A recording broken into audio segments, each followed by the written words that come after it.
this little noise. So we've all got a copy of this if we need to as we go forward. All right, let's dive on in. Welcome, everyone. And let me start by acknowledging the traditional custodians, the lands we come on from right around Australia and New Zealand today. I'm up on Jundabari land or Gubbi Gubbi land up here in Bribie Island, and I want to pay my respects to elders past, present, and emerging from all the beautiful lands around Australia.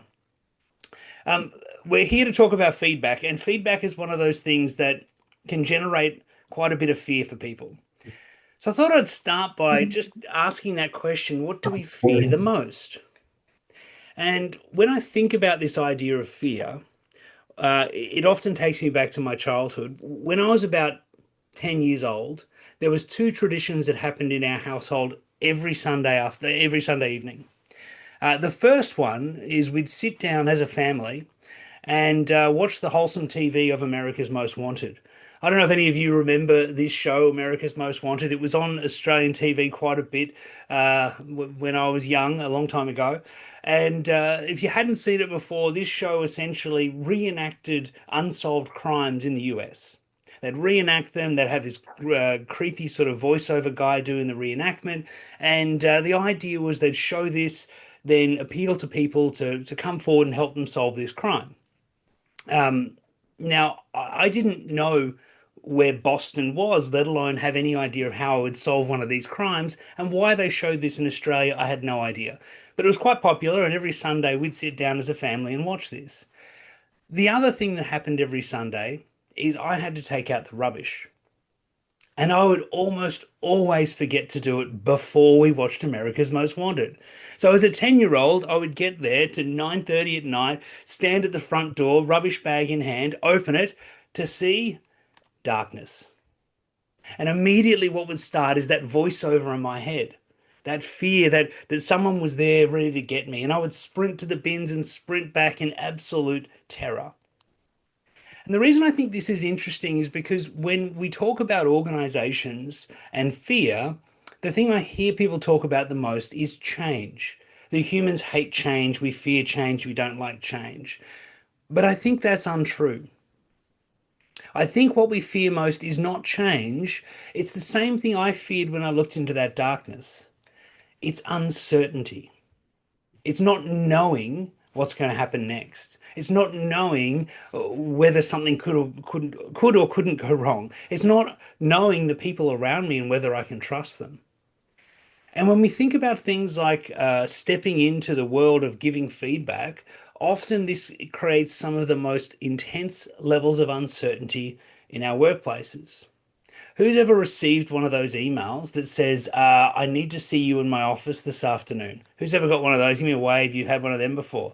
Yeah. Did you immediately go, oh, awesome. This is going to be great. I'll get promoted for sure here. There'll be cupcakes. No, you probably did what most people do and think, what did I do wrong? Am I about to be in trouble? This is going to get really ugly. And for some people, you'll sit on that all day, worried, worried, worried, until finally you get there and it's not a big deal at the end of the day. What about who's been in an organization where there's rumors of a restructure going around? Anyone ever had that? Yeah. Again, what happens? We think about the worst. We catastrophize. We worry. We gossip. We get into this sense of uncertainty, not because the change itself is scary. It's because what we imagine it could be is scary. And as we think about this idea of feedback, we have to remember that often when we're giving feedback to people, they are in a space of uncertainty already. It's quite often that you'll find when you're giving feedback to someone, they already know they've done something wrong. Who would agree with that? It's pretty rare that they're like completely no idea. And so when they are already in this state of uncertainty, we have to be very conscious of that. One of the things we know is that when people are in a state of uncertainty, they tend to focus on themselves. They focus on survival. How do I look after number one? How do I look after myself? How do I stay safe? And I want to just talk about some of the behaviors that pop up in this state, because these are often the behaviors we need to give feedback on. I call these the destructive behaviors, and I know for some of you these will be very common, and you'll see them often. Others, I'm sure, are less common. But let's just talk a little bit about some of the behaviors which are very natural, normal human behaviors when people are in this state of uncertainty. The first one you see is what I call high levels of suspicion. Have you ever seen this before?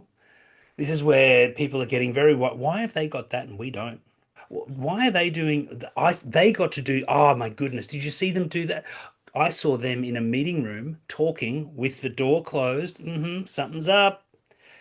Gossip and rumors start to flood, don't they? Now, let's understand why this is. Why would that happen? Because it's very frustrating and undermines trust and can bring people down. But the reason people do this is it's a great way to try and get more information. If I'm feeling uncertain, more information can help me feel better. And so it's a natural thing to do. The downside, of course, is gossip and rumor doesn't have to be true. The juiciest rumors don't have to be true at all, do they? And often what happens when rumors and gossip start to spread is trust starts to become undermined. The second common behavior you often see here is levels of ignorance. Have you seen this before? That's not my job. I don't do that. I had a woman say to me once, "That's not in my position description." I said to her, "Oh, well, where is it?" She said, "What?" I said, "Your position description. I got a pen. Can't we can just write it on? No big deal." She thought that was a big deal. But why do people do this? This is a way of people trying to get control, isn't it? There's so much going on. I'm feeling uncertain, but if I can just do these things on my list, then I'll be safe. Then I'll be okay. Then you can't be mad at me. So you can see why they're doing it. What's the downside of this behavior, though? Well, in complex organizations like yours, there just isn't possibilities to write perfect position descriptions. And even if you write them today, they're wrong tomorrow. And ultimately, we all need to be adaptable and flexible. And so this starts to become problematic. The final one you see is defensiveness. Keep out, stay away. The classic signals here. I'm too busy. I'm so busy. I'm really busy. Do you want to know how many unread emails I have? I bet you I've got more than you. It becomes this sport of busyness, doesn't it? And we try and create blockades and we're hard to get to. We go into the Teams call or the Zoom call and we leave our videos off because we just want to have a bit of protection. And again, this is a very natural, normal human behavior. All of these are, aren't they? These are all things that when you see them, sometimes they're very frustrating, but when you think about what's causing them, we need to have more curiosity and interest. And that curiosity and interest should be the thing that guides the way we start even thinking about giving feedback. If we don't step in quickly and take action, then these things start to really take hold. Have you ever noticed that if you don't sort of stamp out gossip early, it just becomes rampant? And even trying to stop it is really tough. Who's ever walked in and seen two people gossiping and thought, "Hey, stop that. You shouldn't gossip around here." What happens next? Well, they stop gossiping with you. They probably start gossiping about you. And so these things can really start to fester quickly if we don't address them. The big thing I want you to take away here, though, is that these aren't the actions of bad people.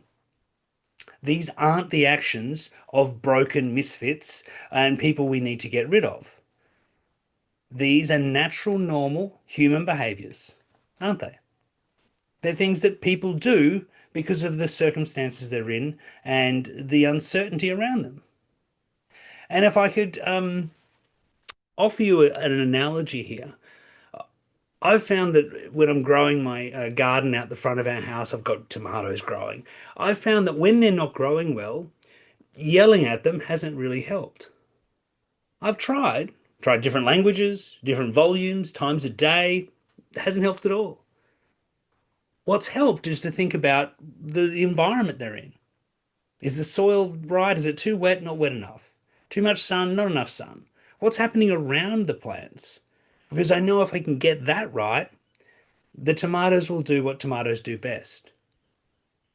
And what I want to make sure we start today with is remembering that the people we give feedback to are people. They're good people. They're behaving in a way that we need to talk to them about, we need to help them with, and we need to support them with. But ultimately, if we can help them to have a better feel in their environment, they'll do the things they do best. And so, as we go through today, I want to make sure that feedback is anchored in the idea that we are here as leaders to help our people, to support our people, not to point fingers at them, not to blame them, not to tear them out and throw them away. We have to be conscious of giving feedback to support them. Why don't we do it more often then? Oh, sounds good. Why don't we give feedback? Maybe I'll give you some examples here. I'm happy to hear people in the chat give me your thoughts. What holds people back? What holds you back? What holds us back in our organizations from jumping in and giving that feedback we need to? Some of the reasons I get told often, people say to me things like, "Well, it's not really my place. I'm not their mum. I'm not their dad. I don't have to, they should be big and old enough to work it out themselves." I hear people say, "Look, they won't even listen to me anyway. What's the point? They'll just get defensive." That's a common one people will say. "Oh, I don't want to start drama in my team. Oh, I want to keep the peace." Anyone ever used that one as an internal one? Yes, Brendan, very good. Unsure of how they might react. Um, that's true of pretty much everybody all the time. Absolutely. My favorite one is this one. I don't want to be accused of being a bully. Right? I hear the word bullying. I'm worried about bullying. Gets talked about. I don't want to be that person. Um, Ather says, creating conflict. Absolutely. I want to keep the peace. Let me just pose something to you very early on here. There is a tendency in many organizations to prioritize harmony over effectiveness. Give me a little thumbs up if this resonates with you. I'm going to prioritize harmony. Let's keep the peace. Let's not rock the boat. Let's make sure everyone feels good. Over, I need to say this, and it's uncomfortable, but it needs to be said, and we need to work through the issue. And that is a really, really dangerous trade-off to play. Because the more times we prioritize harmony over effectiveness, the less effective our organization becomes. And as effectiveness goes down, so does the risk of all of us keeping our jobs also goes down. Right? The risk that we are going to make this whole thing collapse and become ineffective is a really serious problem for us. And so I want you to remember that next time you're thinking about having the conversation, you're thinking about what you're going to say, and you think, oh, maybe I'll just keep the peace. Because keeping the peace might be having a detrimental effect on your organization in the long run. And in my view, that's not leadership. What we do know now is that good organizations have certain elements of culture that we need to try and keep building. And again, this becomes incredibly important because giving feedback relies on the environment we do it within. The first element we need to really focus on is high levels of trust. Has anyone ever received feedback from someone that they absolutely didn't trust? Anyone ever had that before? Yeah, what did you do with it, Sheena? Where did you file that feedback really quickly? In the bin? Yeah, way at the back of the head. Yeah, just 100%. didn't take it on board. You don't even listen. The sentences don't end. The person starts talking you're like, whatever, jerk, and you let it go. And so for you as a leader, this is a fundamental starting point. If you don't have that level of trust, if they don't trust you, then giving the feedback won't work. And when we talk about trust, there's a whole bunch of, we could spend a whole day talking about trust and its different pieces. But I think the fundamental question you've got to ask yourself as a leader is who trusts you? Not who do you trust? That's interesting. Who trusts you? That's important. Think about the people you work with closely. Which ones of them see you as highly credible? You know your stuff, reliable, dependable. They can know you're in their corner. They understand who you are and what you stand for. They know what's important to you. They feel safe. They can fail. They can come to you and say, I got it all wrong. Can you help me, please? And not feel like they're going to get in trouble. That you're transparent, you're open, you share what needs to be shared. And these factors of trust are incredibly important because without that level of trust, it doesn't matter how poetic you say it. I'm going to give you a bit of a formula for giving feedback later on, but be really clear. It doesn't matter how well you say it, doesn't matter what words you use, doesn't matter how you hold your posture or any of those other things. If they don't trust you, do not pass go, do not collect $200. The second factor you have to have is high levels of understanding. Again, who's received feedback from someone when you know they don't actually understand the situation well? They've got no idea what they're talking about. They're saying things you're like, that doesn't even make sense. Sometimes we say that out loud. Quite often we just hold it in, smile, nod, and in our heads go, you're a jerk. I don't want to listen. Is this what happens? And as a leader, you have to understand what's really going on. You have to get close to the situation. You have to know the details. You have to understand the context. You need to know what's going on in their world. Until you understand those things, all of your feedback has a good chance of just falling on deaf ears. And this is incredibly hard in complex organizations. It's even harder when leaders are really busy. If you're a busy leader and you're always on the go and you've got a million back-to-back meetings and you've never got time with your people, how can you possibly understand? The third factor we need to focus on is curiosity. As leaders, we have to be asking questions. Hey, what's going on here? How's that working for you? Tell me more about that. How's that all going to play out? What are some of the things we could do here to improve that?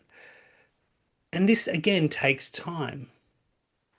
One of the challenges when we think about these factors is that my core focus of empathy sits at the heart of all of this. You have to care about the people and try and understand what's going on for them. And one of the biggest killers of empathy is busyness. We actually saw this very clearly in a study done in Harvard. They took seminary students, so students who were studying the Bible, studying theology, and to become ministers, and they did this wonderful experiment on them. They basically said, "I want you to study this piece of verse, this text, and then you're gonna have to go across campus and present it to a room of other students." And for some of those students, they were studying the parable of the Good Samaritan, the parable of the man who stopped to help the person on the side of the road. Others, they just got them to study any verse from the Bible. Then they had two different conditions upon which they asked them to go across campus.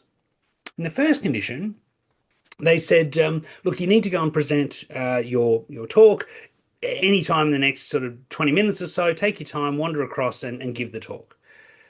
In the second condition, they said, so sorry. You're like, you got to present in 2 minutes. It's a fairly long walk. You better rush. They're going to be ready for you to go straight on.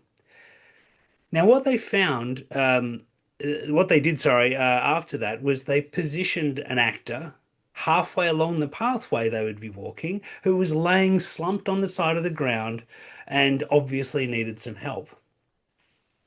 And what they were keen to observe is which of those students would stop and help this person. They were reenacting the Good Samaritan piece. And what they found was whichever verse they studied had no impact on whether they stopped or not. The people who had lots of time and weren't in a rush, they stopped more likely. And the ones who were in a rush almost didn't stop at all. Even the ones who were just studying the very verse that they were walking through in their lives. And the challenge for you as a leader is you might think you're very caring, you're very understanding, you're curious, you're always interested in your people. But thinking you are doesn't matter. Acting it is all that counts. Behaviors are all that your people really care about. And so when I say you've got to be curious, you've got to understand, you've got to build that level of trust, I don't mean you've got to think that you're doing well at that. I mean you've got to demonstrate it. And so as we go through today, I want to give us practical ways to demonstrate these things. How can we make them real? And the way we're going to do that is we're going to talk about trust in the terms of how can we demonstrate that through kindness in the way we give feedback, and what does it mean to be kind in feedback. We're going to make sure that when we're building understanding, we start with a basis of clarity. And we actually make sure people know what it is that they're supposed to be doing. Wild sounding idea, isn't it? That they would know what they were meant to be doing before they started doing it. And then in terms of curiosity, we're going to make sure that we bring humility to those situations before we dive on in and start to give feedback too quickly. So let's get into it. We're going to start with this idea of clarity, and I love this quote. This is George Bernard Shaw said, "The single biggest problem in communication is the illusion that has taken place." What I often find can be the heart of any bad situation or challenging situation in a workplace is that we ask people to do something and then they do something else. Give me a wave if that's ever happened to you. You've asked someone, like, can you just please do this? And you check in with them and they haven't done anywhere near what you thought, or they haven't done it at the same time, they're working on something else. It's very frustrating, isn't it? And often we think, well, this is a time when I need to give feedback to them. But maybe we should pause because the root cause of this may well not be them at all. What I find happens far too often is when we're giving feedback, we're not very clear on what it is that we want. So when we're giving instruction, we're giving instructions, we're asking people to do something, and what happens is we go through this process of in our head, we think of all the things that are going on in our world, we think of all the things we need them to do, and we put it all together and we go through this thought process and we go, great, now I've got it in my head as a plan. And then we think in 3 lines of an email, we take all of that work that went on and shoot it across to them, and they get it all clearly. Sounds like a pretty ridiculous opportunity it's a ridiculous way to work, doesn't it? Instead of that, I want to give you this really simple. Now, there's lots of tools to help here. I want to give you this really simple version of a bit of a mental checklist you can do. It can also be a physical one to help make sure you're creating clarity well before the time you need to give the instructions and get the feedback happening later on. It's 3 W's, 2 H's: why, what, when, how, and help. So the why is probably pretty obvious. Why do we need to do this in the first place? What's the point? And again, people sometimes go, they don't need to know why. They should just do what they're told. I don't know about you, but my observation of humans is that's not at all how we work. One of the things that I find most interesting when you think about this is when people talk about the idea of burnout. Turns out burnout is not when you do lots of work. We sort of think that would be naturally the case, right? If I've got lots of work to do, then burnout goes up, risk of burnout goes up. Not at all true. Who's found themselves working on something that they really enjoyed for hours and hours and hours, and the time just seemed to fly by? Has that ever happened to you? Yeah. What about when you have to do that task that you know you need to do and you really wish you didn't, and you've delayed it, you put it off all week, and now it's Friday and you've got to do it, and you sit, how do you feel when you're doing that 5 minute task? It feels like it takes forever and it's horrible. Now, what we know is that burnout happens more often when we do work that we don't think we should be doing, or that we think is pointless, meaningless, a waste of our time. And when we're asking someone to do something and we don't explain why we should be doing it, there's a really good chance that they don't know why and that it's not going to be something they feel is meaningful.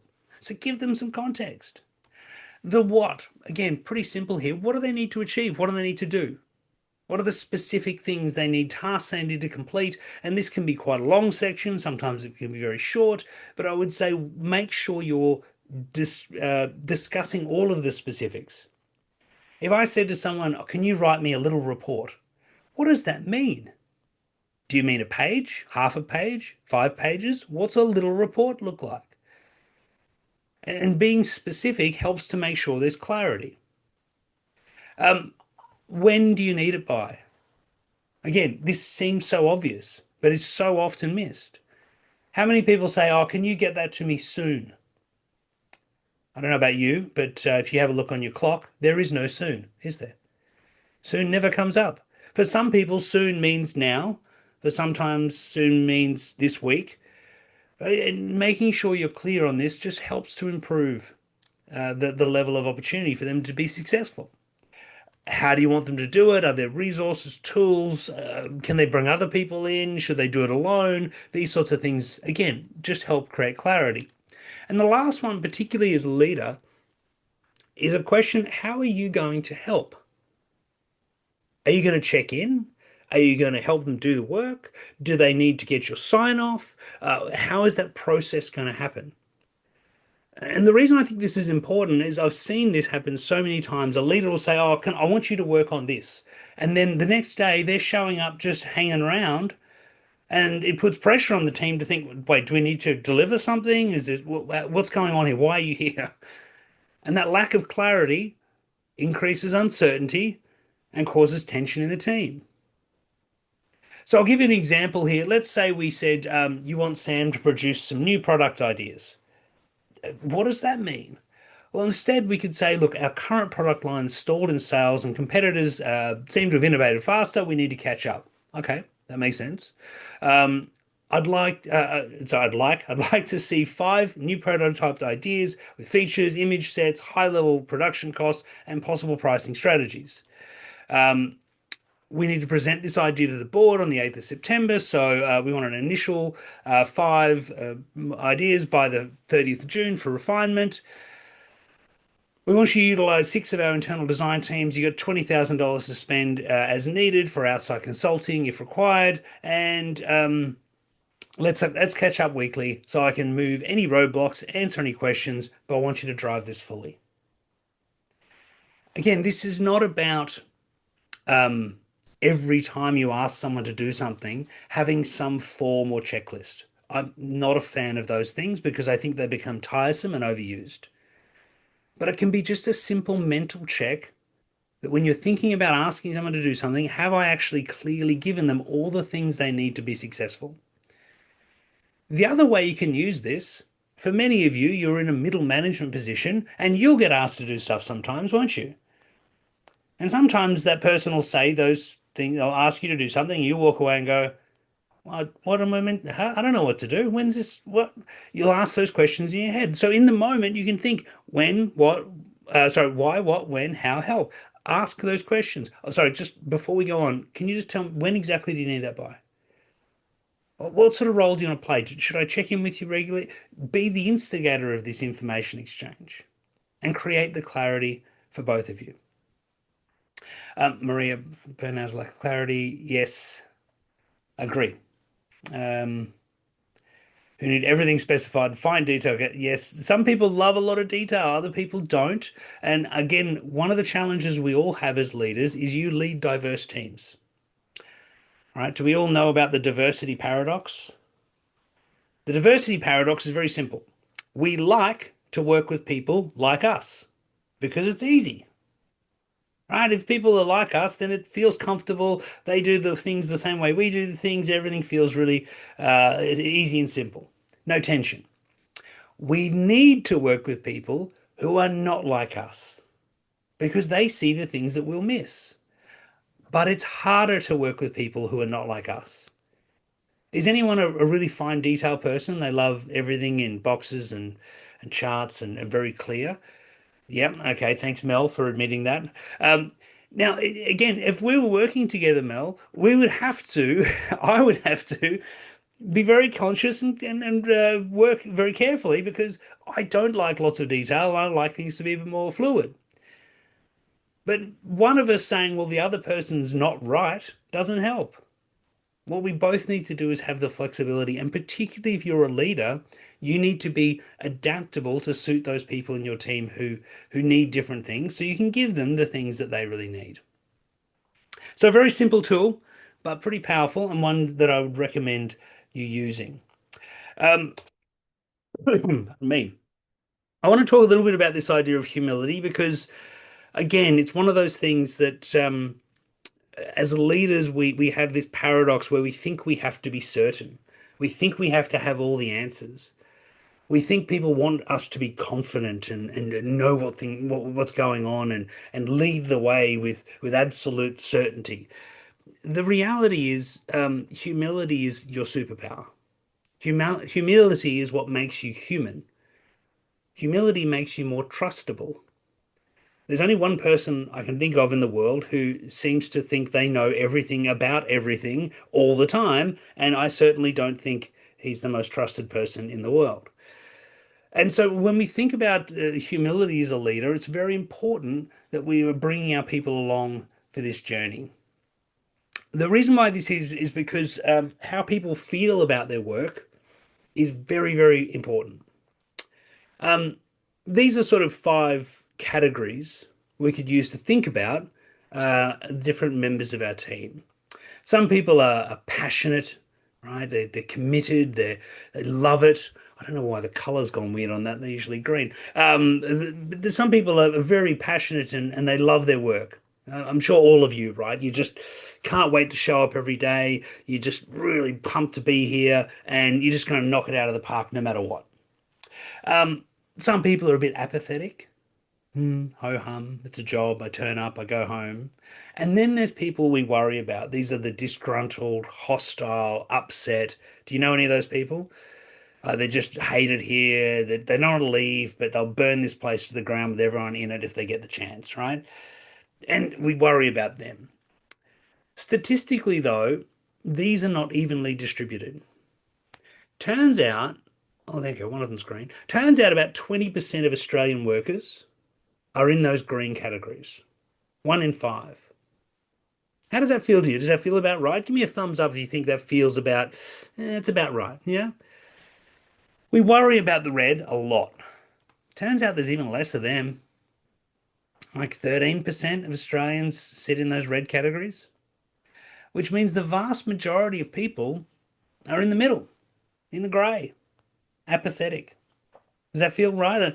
Turn up, I do some stuff, I get paid, I go home. And I often hear leaders say, "Oh, well, you need some of those people. We just need people to do the work." And I really want to challenge that because there's two things that I've noticed, and I want to ask you whether you've seen it as well about these apathetic people. Firstly, is you never get 100% effort from them. I mean, you get some effort. They sort of turn up, they do some stuff, but when things get hard, mm, when we all need to roll our sleeves up, it's a bit challenging, isn't it? The second and probably more worrying thing about the apathetic people is apathy is highly contagious, isn't it? Who's worked with an apathetic person before? They can absolutely suck the soul out of a team. And unfortunately, it's very hard for our passionate and committed people to stay in the green when they're surrounded by people who just tell them, "Oh, look, don't do any more than you should. Oh, don't try and big note yourself. Just keep your head down, do the bare minimum, clock off at the same time as everyone else. Don't try." Have you heard people say these things before? Now, I don't know about you, but the organizations I work with always need everyone to be working as strongly as they can. It's too competitive out there. It's too hard a world for us to have all of these apathetic people. Here's my big question, though, is that when you're leading those apathetic people, which way does your leadership move them? Are you able to have conversations that support them to move to the green, or do quite often we push those people to the red? And when we hear people say things like, "Oh, I don't know how they're going to react. I don't want to create conflict," my guess, my feeling, my observation is we're actually scared of pushing the apathetic people to the red so much that we're happy just to leave them. Just don't touch them. Let them sit there in the grey and not perform as well.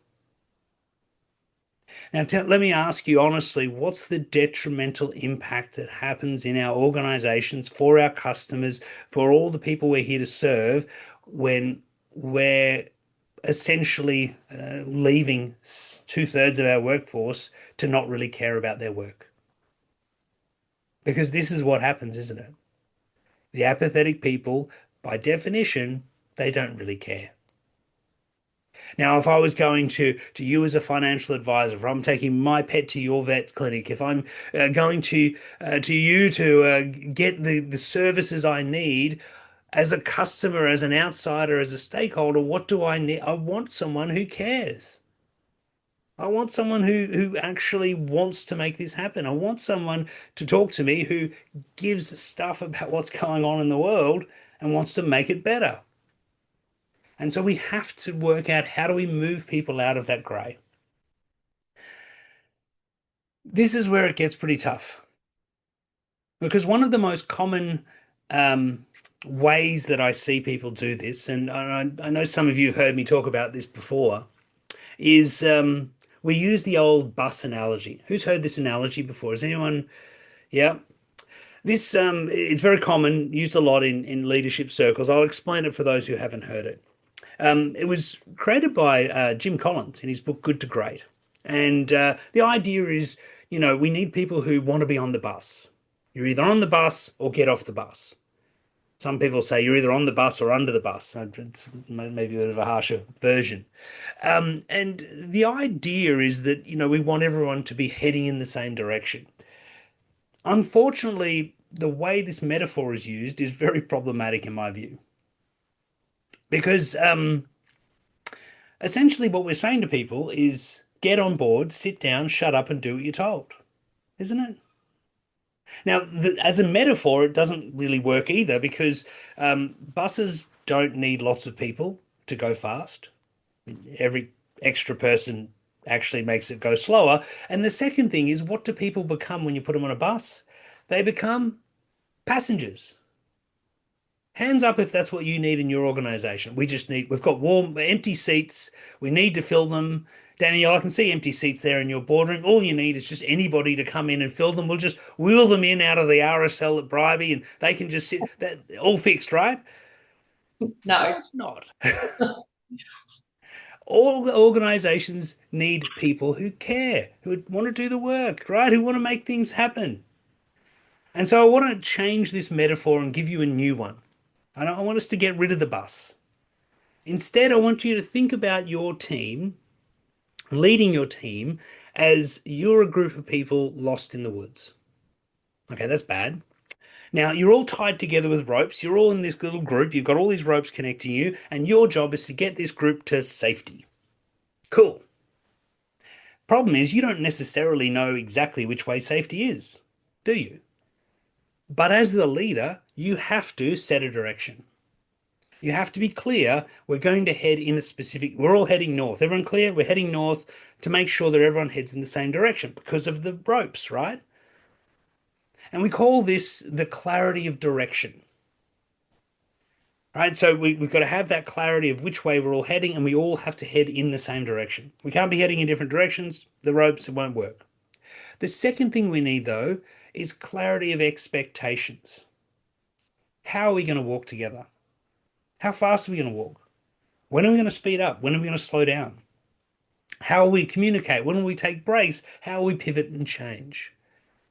Now, inside your organization, direction is what's our strategy? What are our targets? What are our KPIs? What are the things that we need to achieve? What are we trying to do? And for some of you, you will set that for your team. For others, you will take whatever the strategy is of your organization and translate that for your team. So your team's clear on what we're trying to achieve. Expectations is more around the behaviors. What are the things that are okay and not okay? What are the standards we set here? What are the different ways that we uphold those standards? What are the expectations we have of each other? What are the values? What are the behaviors? What are the commitments? And I would say, as a leader, these are two of your biggest jobs, continually setting and reinforcing what these things are. Where are we headed and how do we need to behave? And if you're giving feedback, it's very much on one of these two things almost all the time.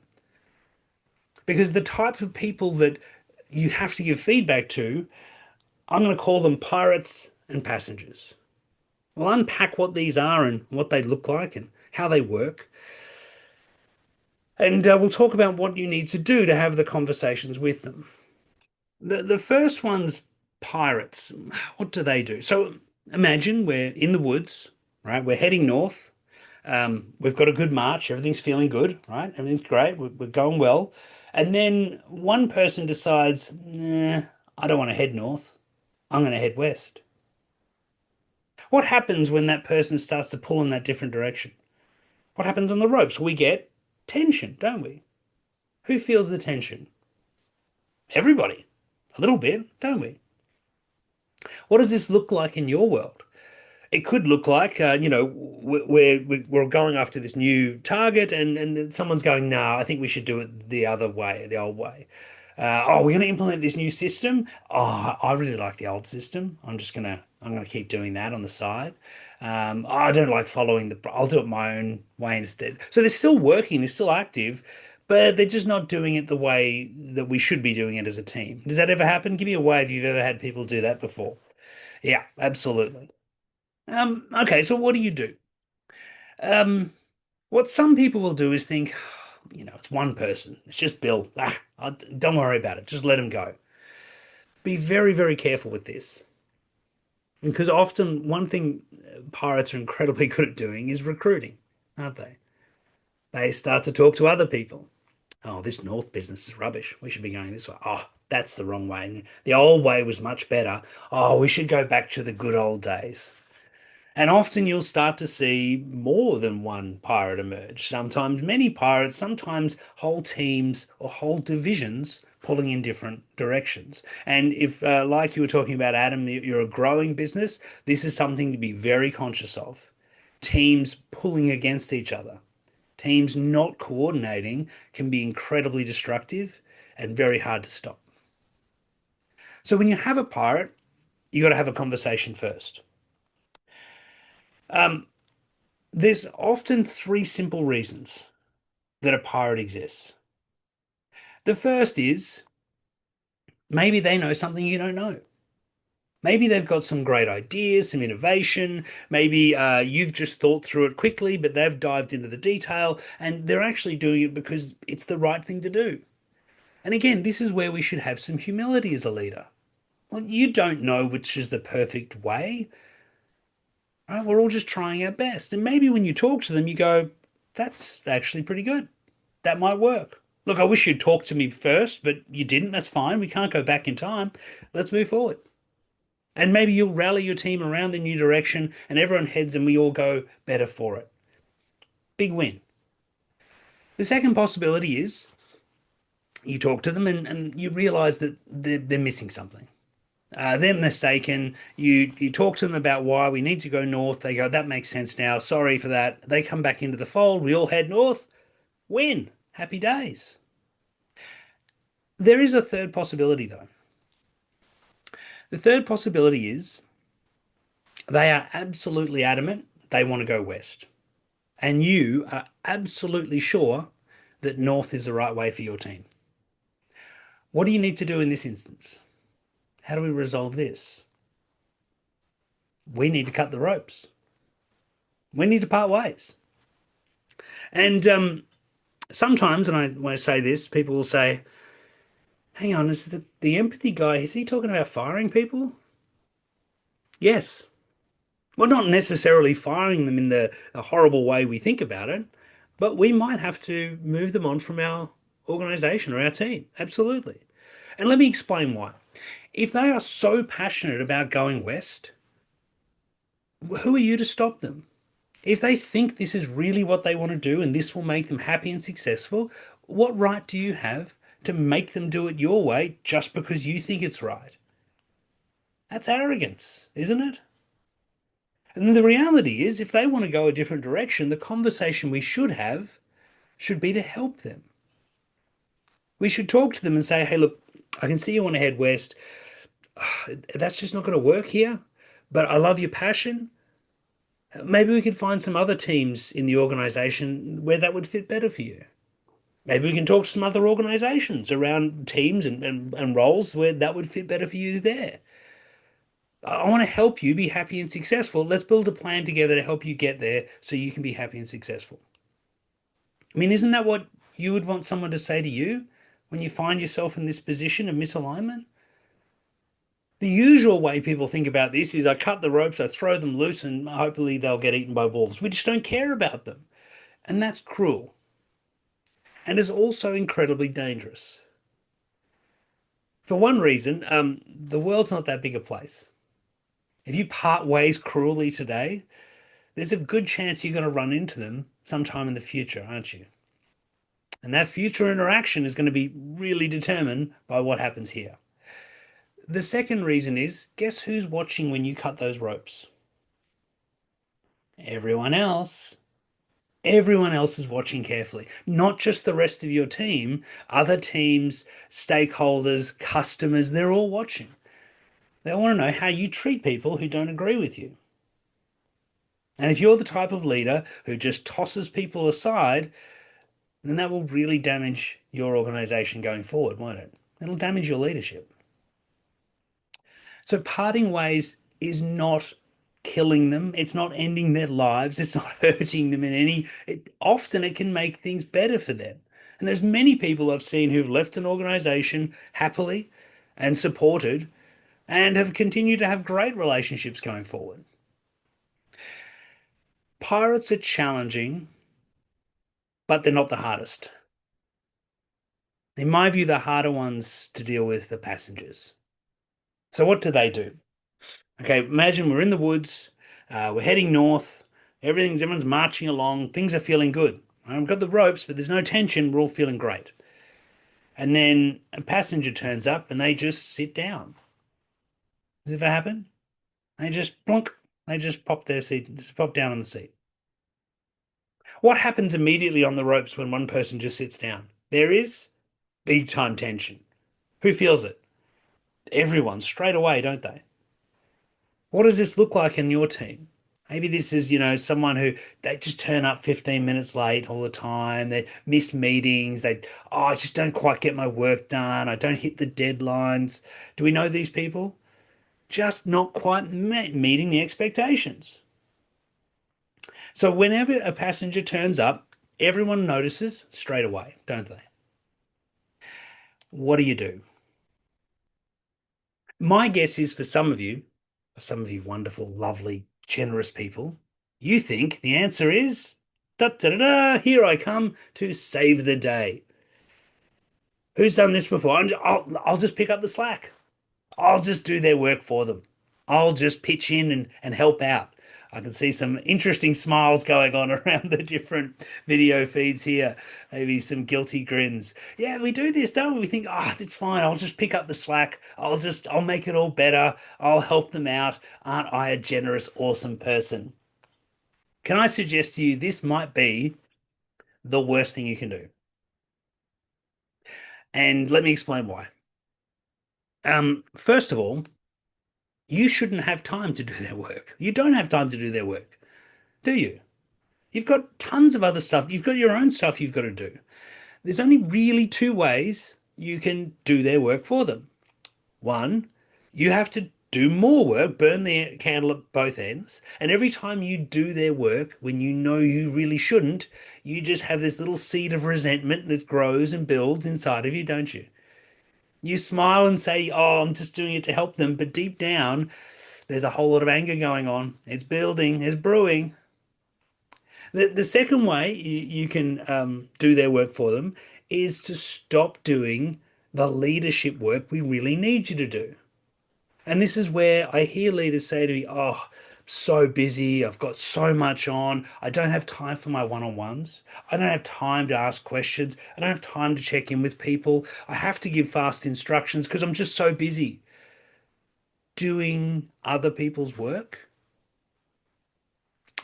The real challenge, though, is you doing their work doesn't at all solve the underlying problem. What's the real underlying problem here? The underlying problem is the impact passengers have on everyone else. You're in a team. You imagine this. You're in the team. You're part of the team. You've got the ropes connected, but you know we're all heading north. We're feeling good. We're marching. We've got some good pace. We feel like things are going well. I'm committed. I'm passionate. And then Bill here just sits down. Plonk. Immediately, I'm like, that's not fair. That's not fair, is it? Completely not fair. Let me ask you, you doing their work for them, does that make it any more fair? Of course not. Not one bit. Sometimes it makes it worse. What you're going to do, you're not going to say anything? You're not going to fix this? That's unfair. I'm working my, you know what, off, and they just get away with it. It's outrageous. And this is at the heart of the real challenge here. We think we're doing good by helping, but actually we're creating far more damage. When you create this sense of unfairness, when your people feel this unfairness and you do nothing about it, you make them have to resolve it. Just before we go on, I want to show you a little video because it's fun. I need to share this, which just for me highlights how deeply subconscious, how deep inside of our brain this idea of fairness is. Let me just bring this up, press play, and just someone give me a shout if the audio doesn't come through. Okay, here we go. So what we did is we put two capuchin monkeys side by side. Again, these animals, they live in a group. They know each other. We take them out of the group, put them in a test chamber. And there's a very simple task that they need to do. And if you give both of them cucumber for the task, the two monkeys side by side, they're perfectly willing to do this 25 times in a row. So cucumber, even though it's really only water in my opinion, but cucumber is perfectly fine for them. Now, if you give the partner grapes, the food preferences of my capuchin monkeys correspond exactly with the prices in the supermarket. And so if you give them grapes, that's a far better food than you create inequity between them. So that's the experiment we did. Recently, we videotaped it with new monkeys who had never done the task, thinking that maybe they would have a stronger reaction, and that turned out to be right. The one on the left is the monkey who gets cucumber. The one on the right is the one who gets grapes. The one who gets cucumber, note that the first piece of cucumber is perfectly fine. The first piece she eats. Then she sees the other one getting grape, and you will see what happens. So she gives a rock to us, that's the task. And we give her a piece of cucumber, and she eats it. The other one needs to give a rock to us. And that's what she does. And she gets a grape. And she eats it. The other one sees that. She gives a rock to us now, gets again cucumber.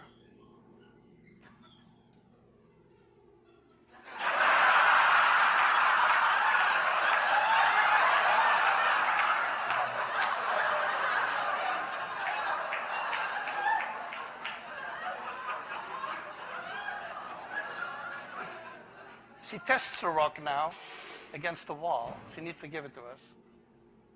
And she gets cucumber again.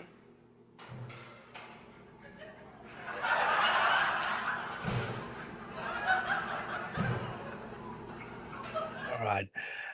I'll stop sharing that. Now, I don't want to talk about the advocacy of putting monkeys into cages, but my guess is you know exactly how that monkey feels.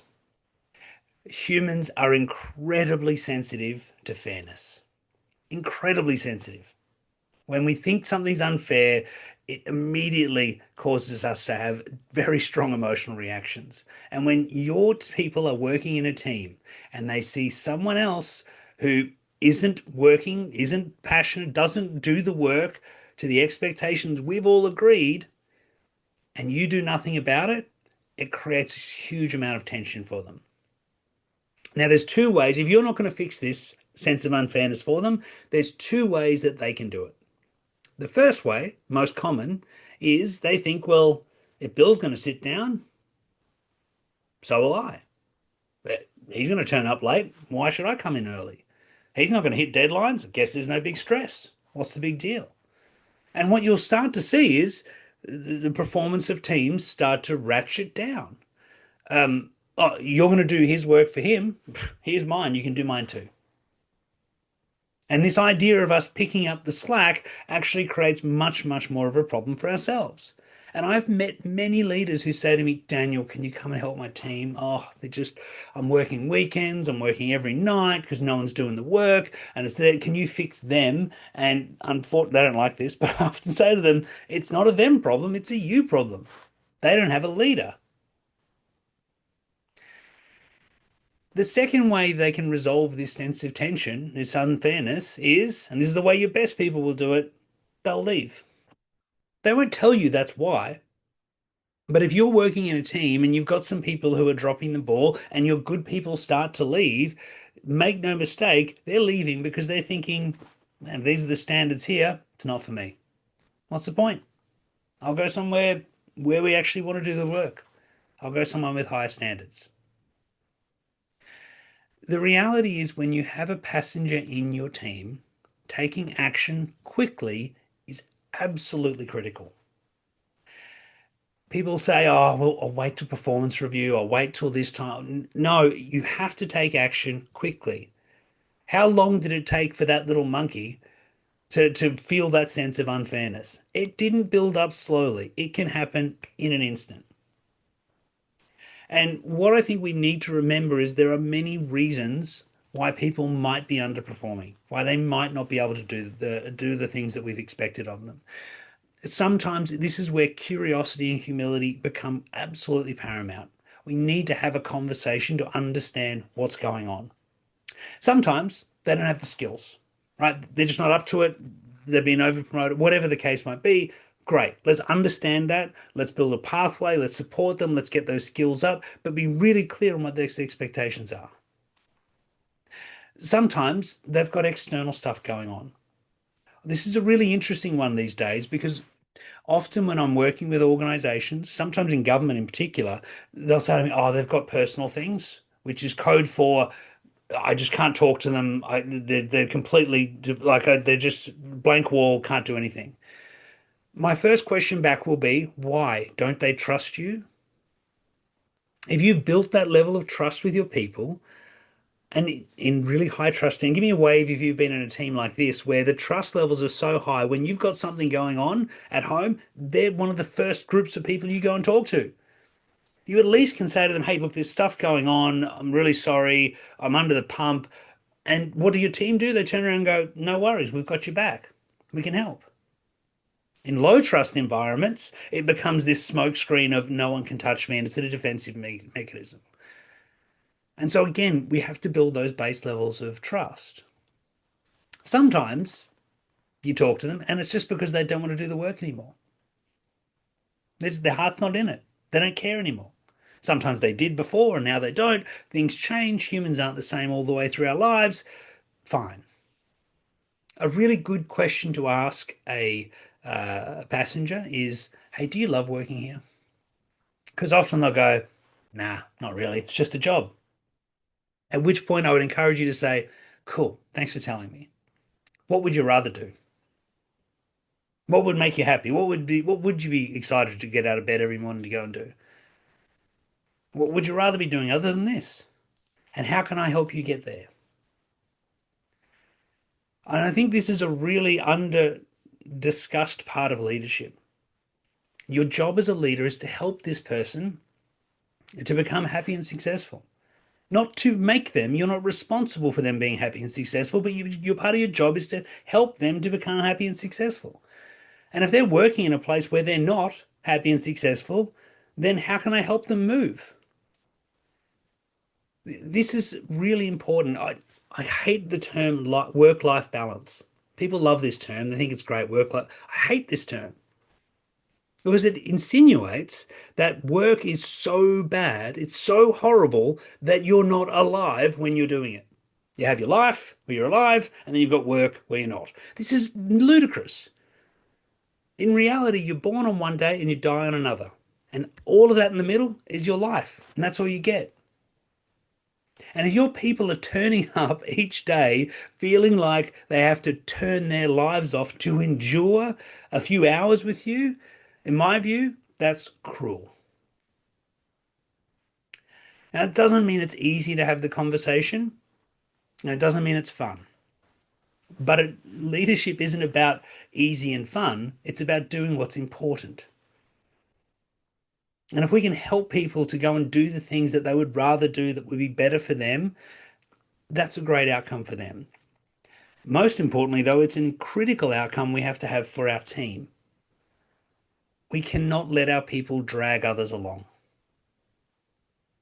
There is no better way I can think of to drag those green, passionate, committed people down into the grey, if not push them right across to the red, other than to say, yeah, that person's just going to keep slacking off and you just have to deal with it.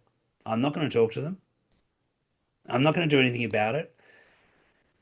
It's a really great way of pushing your green straight to the red, isn't it? And if you're one of these people who are sitting there thinking, oh, but it's really, I can't afford to lose people. It's impossible. You can't fire people in my organization. I have this in government. Government people tell me this all the time. You can't get rid of anyone in government. My response, yes, you can. Of course you can. I can show you. There's a huge list of people who've been fired and removed out of government positions. Huge number. Oh, but it's really hard. Yeah, it's hard. But that doesn't mean we shouldn't do it. Lots of things are hard. We have to do them. Here's why I think it's hard. I think it's hard because what happens is over here, someone starts to underperform. They do things that they probably shouldn't, that didn't meet expectations, and no one says anything. So they just keep on doing it. They keep on doing it, sometimes for weeks, months, years. And then down here, someone goes, oh, we have to do a performance review. And we tell this person, you don't meet expectations. To which that person thinks, what are you talking about? I've been doing this for ages. No one said anything. That's unfair. They got a good point, don't they? And then it's an uncomfortable conversation. So we go, oh, we don't want to talk about that anymore. And so we don't say anything, don't say anything, don't say anything. And then way down here, someone pulls out the performance management card. I'm going to put you on performance management. At which point this person sits there and goes, this is a witch hunt. This is ridiculous. I don't like it here, but there's no way I'm going to let you treat me like this. I'm digging in my heels and I will burn it all to the ground before I let anyone toss me out of this place. Has anyone seen this happen? This happens all the time. At which point we blame HR and we blame the performance management process. Can we just be honest for a second? Who was really to blame? It was the person over here who didn't say anything. It was the person who didn't have the conversation early, who didn't front up and become a leader who cared about that person enough to say what needed to be said. The second challenge that, oh, we can't afford to lose people, we need all the people we can get. Be really careful with this. Who's ever been part of a team where one person left and everyone else went, oh, thank God for that. Oh, yes. Right? They get out the balloons and cupcakes when the person left. Anyone been a part of that sort of a team? Yeah. Sarita, Judith, what happened to productivity when that person left? It goes up. It goes up. Less people, higher productivity. Why? Because you've released the tension. That tension holds everybody back. Your job is not to get the most people, it's to get high performance. And if you are accepting poor behavior in your team, you are letting people sit around and drag those expectations down, you are playing an active role in destroying the performance of your group. As a leader, you have to take responsibility to have those tough conversations. And sometimes that will lead down paths that are hard.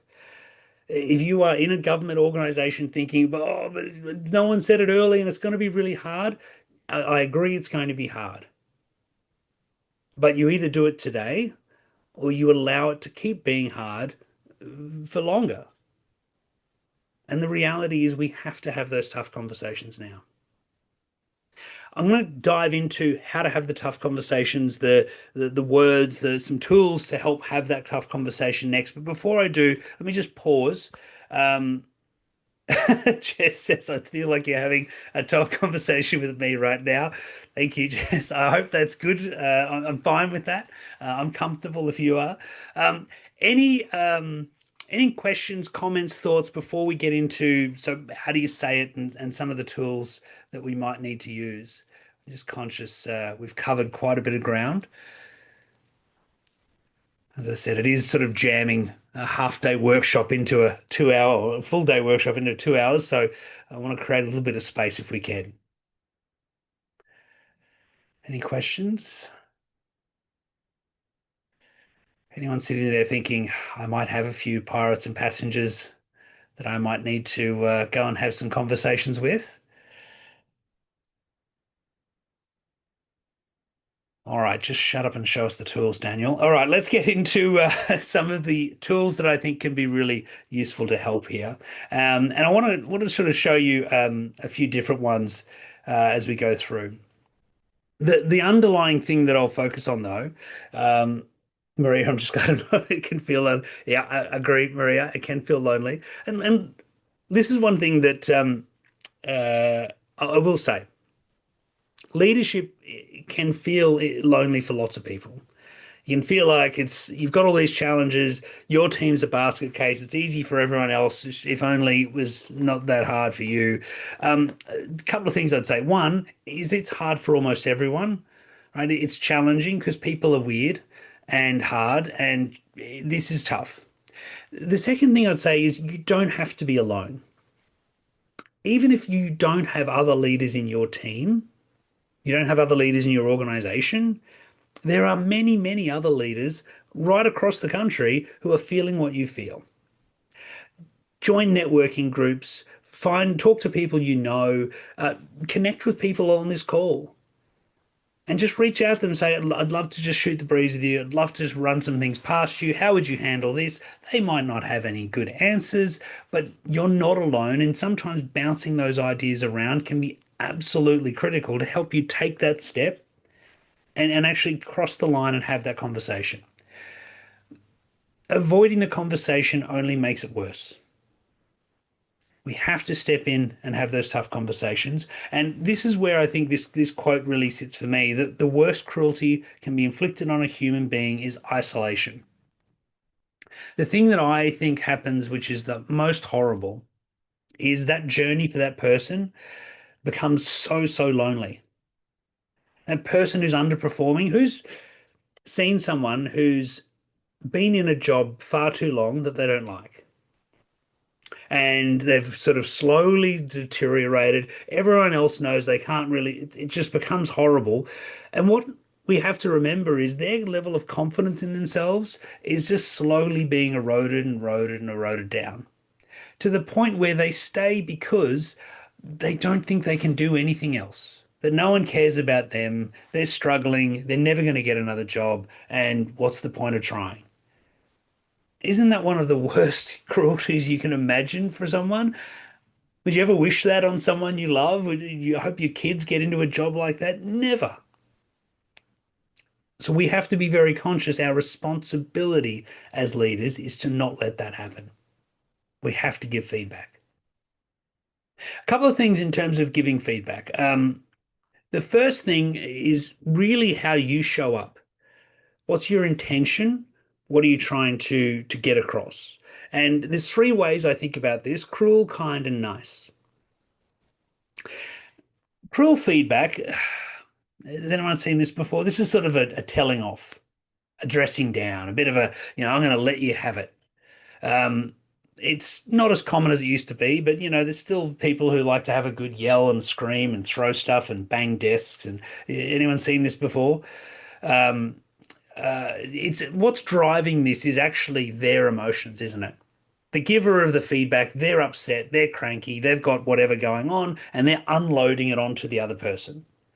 It's not very effective, usually not very well received, and really it's pretty selfish, isn't it? Because it's not about the other person, it's about the giver's emotions all pent up and them trying to get back this sense of control. Again, not as common as it used to be. Unfortunately, what it's been replaced with is being nice. What's being nice? Well, this is sort of like, oh, I don't want to hurt their feelings. I'll sugarcoat it really heavily. I'll make it seem. I'll put a big email together and I'll just hide it in there like some sort of word search. They've got like clues that they might be able to pick up and won't blame me. I'll do the sandwich. Do you all know the sandwich? Something bad, something sorry, something nice, something bad, something nice. But I'll make the bread really thick and just put a little slither. Maybe they won't taste it. The sandwich is incredibly problematic for me because people can sometimes walk out of the meeting going, "Oh, most of that was pretty good. I guess I'm nailing it." That's not the message, right? That's complete uncertainty. The worst version of being nice is I just won't say anything at all. I'll just let it go. Can we agree for a second that this is equally selfish? It's not about the other person, is it? This is about our emotions, it's about our fear, our avoidance, our worry, our concern about us, our relationship, how they feel about us. It's selfish.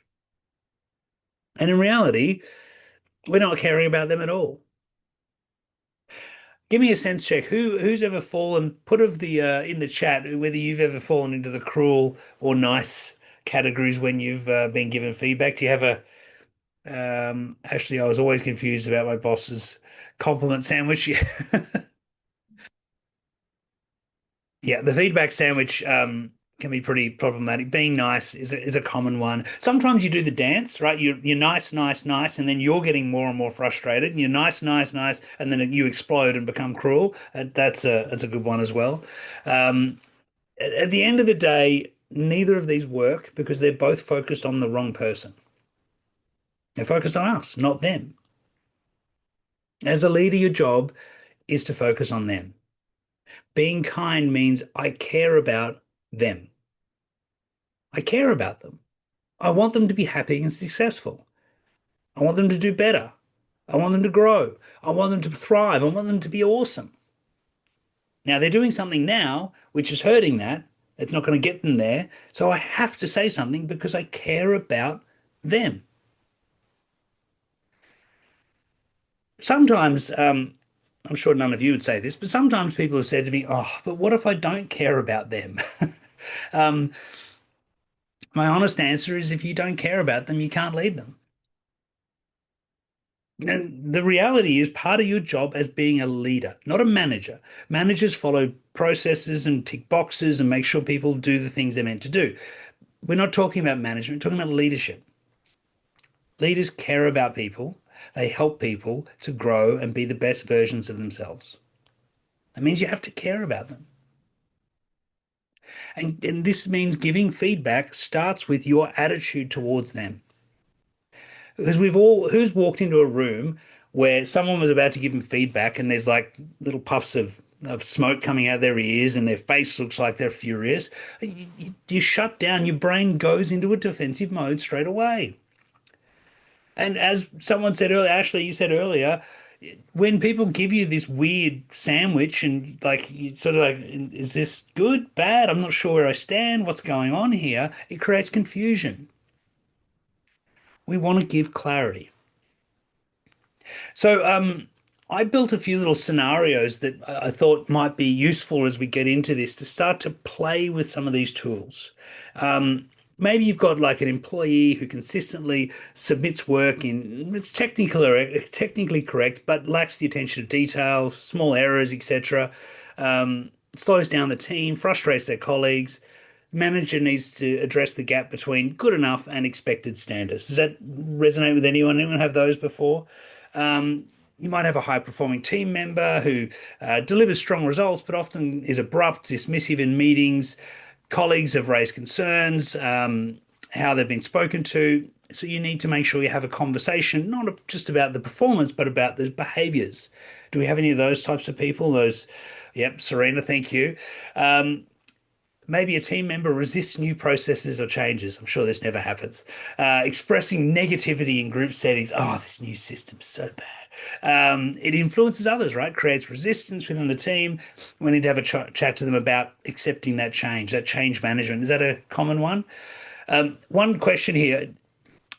When you are in those situations like C, often people say, oh, we need a change manager. Can I just suggest to you, you're the change manager. That's your job as a leader through change. That's your job. You are the change manager because change is never going to stop. Never. And so we have to be always on the front foot there. And the final one, an employee shares sensitive or inappropriate comments in informal team conversations. They think it's humor, but it's made other people feel uncomfortable. We need to address the boundaries around professional conduct. Again, sure that happens for some of us. So I'm gonna use these scenarios, and if you've got other scenarios that you think might not fit these categories or might not fit these tools, I'd really welcome you to jump on in, just come off mute or pop it in the chat, because I want to make sure that these tools aren't just sort of cherry picked for the topics I've come up with, but we can use them for your specific situations as well. The first tool that I use all the time is about what do you want for them from the conversation. And this change is a subtle but really, really important one. Often when we go into this conversation, we think about what we want from them, don't we? I want them to do. I need them to comply, to do the thing. We think about what we want from them. I want you to instead think, what do I want for them from this conversation? What will they walk away with? How will they exit the room?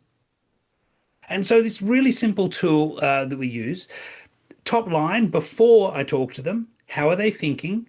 What are they feeling? And what are they doing in regards to this topic?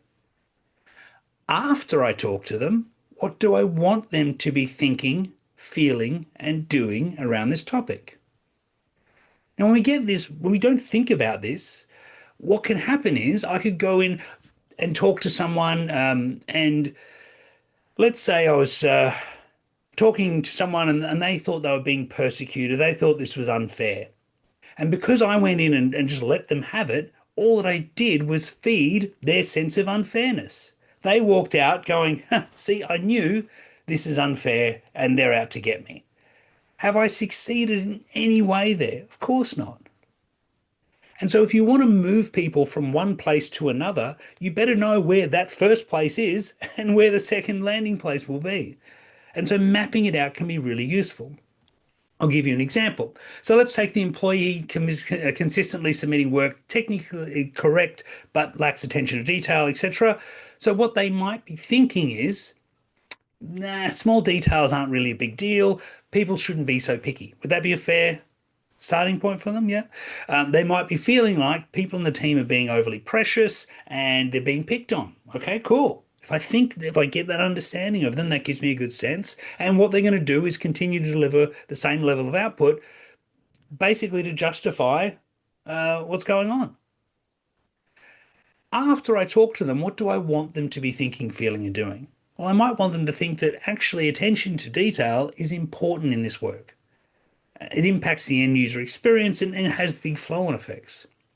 I want them to feel more pride in producing high quality work, and that part of being part of the team, feel that way. That's how we feel as a team. I want you to feel that this is a really critical thing. And what I want them to do, I want them to take extra time, make sure that they eliminate their errors and improve the quality. And once I've mapped these two positions out, everything I say in the conversation is designed to help me move from one to the other. That's it. We don't go off on tangents. We don't bring in other topics. Have you had that happen before? You start talking about one thing and then 15 other things come in. Well, what about what Lisa said the other? All these things start to fly in, right? No, we get rid of all of that. We're just here to talk about this issue and how this is looked at today and where we're going to move to. I'll give you another example. So maybe the person who shares sensitive or inappropriate comments in informal team conversations, again, before we talk to them, they think, well, everyone knows they're just making a joke and it's harmless, right? That's what they're thinking. They're feeling like they're making the workplace more fun, less serious, right? It's playful. And so they're going to continue to make the comments and try not to say it around people they think are overly sensitive. Has this happened before? After I talk to them, though, I want them to think that their comments are hurtful and unprofessional, that they impact on the team culture and relationships. So I want them to make sure they understand that. I want them to feel some remorse for their actions. I want them to have a sense of responsibility to how their actions will shape the team environment, what they do next. And of course, what I want them to do is go and apologize to the team, acknowledge what they've done, and work out how to do better in the future. And so I need them to walk out thinking, feeling, and doing those things at the end. Because this sort of situation in particular is a classic one where we can say things that pour fuel on a fire, don't they? Make it a whole lot worse. Things go underground. There's gossip, there's rumors, there's us and thems going on. It becomes really messy, doesn't it? But I have to get clear on what I'm trying to achieve before I jump in the room. And I'd really recommend with this model to draw it out and write words in there. Really think about it before you're going to have the conversation. Because give me a thumbs up if you're guilty of this. Who rushes into these conversations, thinks, it's not going to be a big deal. They start talking. The person gets a weird look on their face. You start to get worried. You try to back out of it. You hit the eject button. You try and, it's not a big deal. It all gets a bit weird and awkward, and you sort of stumble away going, oh, that was terrible. Anyone ever have that? I can see some guilty nods. So it's really critical to plan what this is a big conversation. It's important. Sit down and do some work on it before you go in. All right. So smart guy, what do you say in the middle? How do you frame it? How do you word it?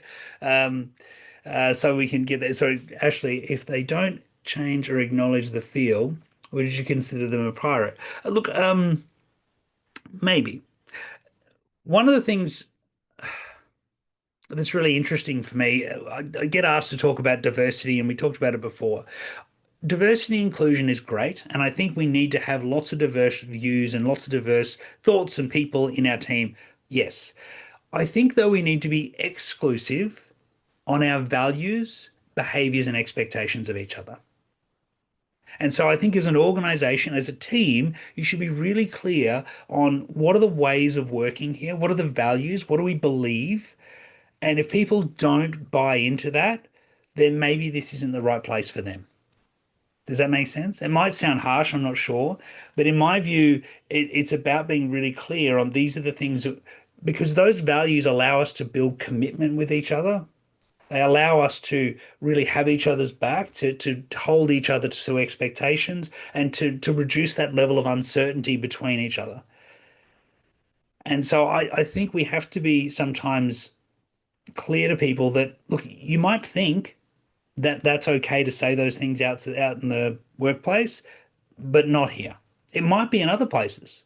And if it's really important for you to be able to say those things, cool, we're going to have to find you somewhere else because it's not okay here. And I think that's if you get to that point where they don't acknowledge that or they don't accept that, you might have to part ways. Does that make sense? But a great question. And keep them coming. I think these are the sorts of things I want to make sure we get into some of the weeds on this stuff because I don't want you walking away from today going, oh, yeah, it sounds good, but he doesn't understand how hard it is in my world. That's true, I don't. And the only way I will is if you let me in.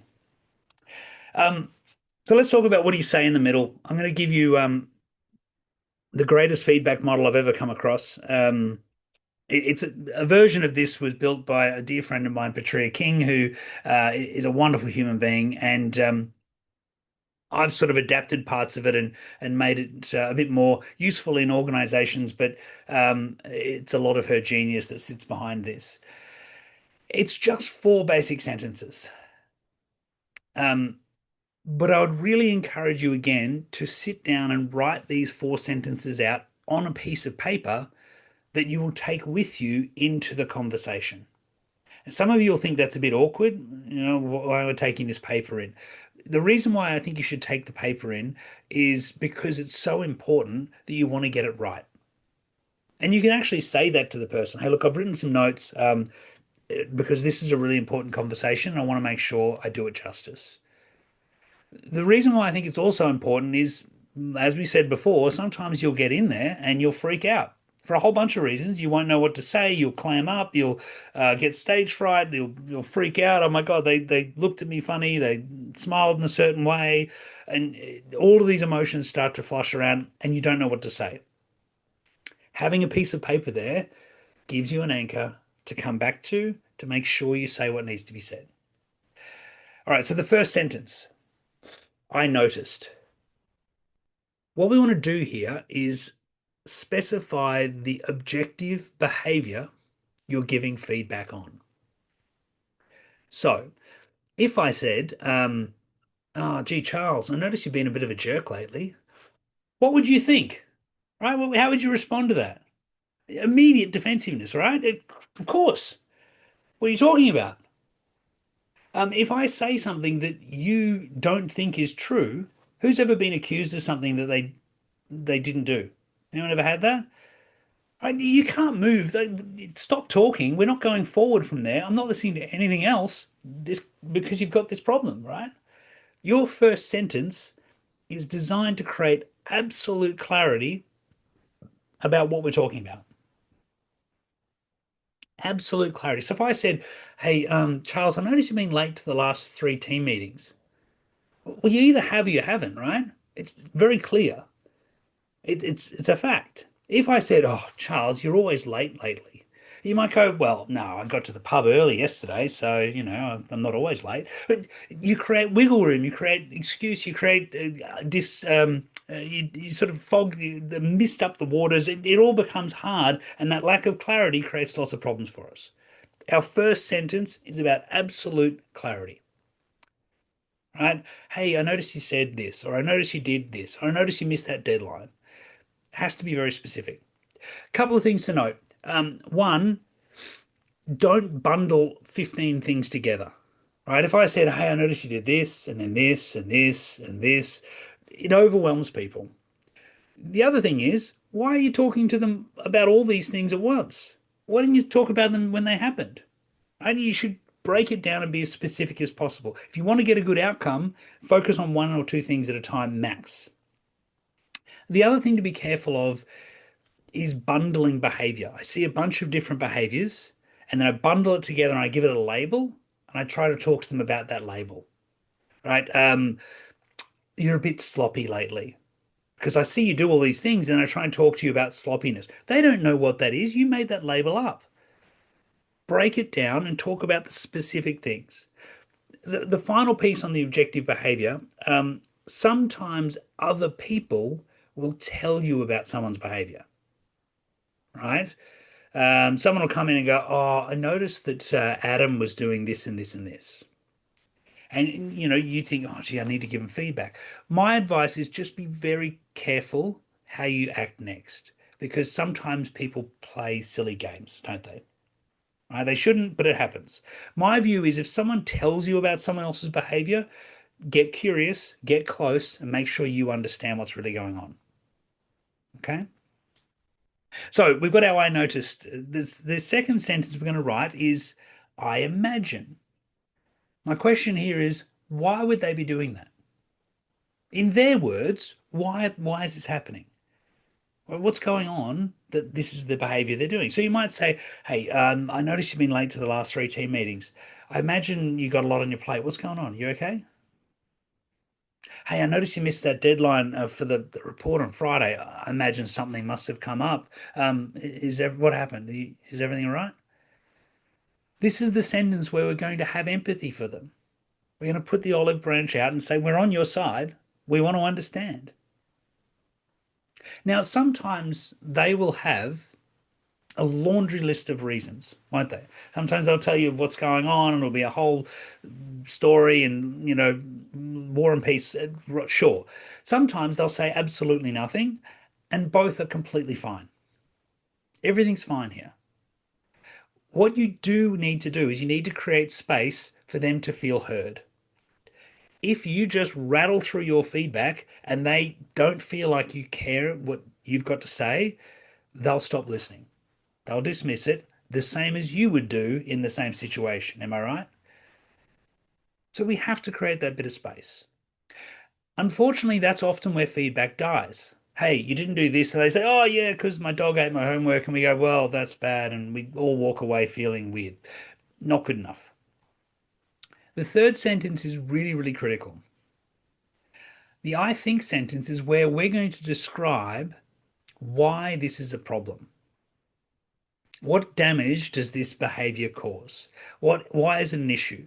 What are the consequences of this behavior? And we're going to make sure that we don't leave it to chance.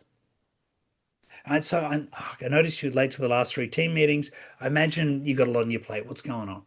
Okay, cool. Look, I think when you're showing up late, it's actually putting the whole meeting behind, it's putting pressure on other people in the team. We're not getting through everything we need to get through. It's causing a lot of angst.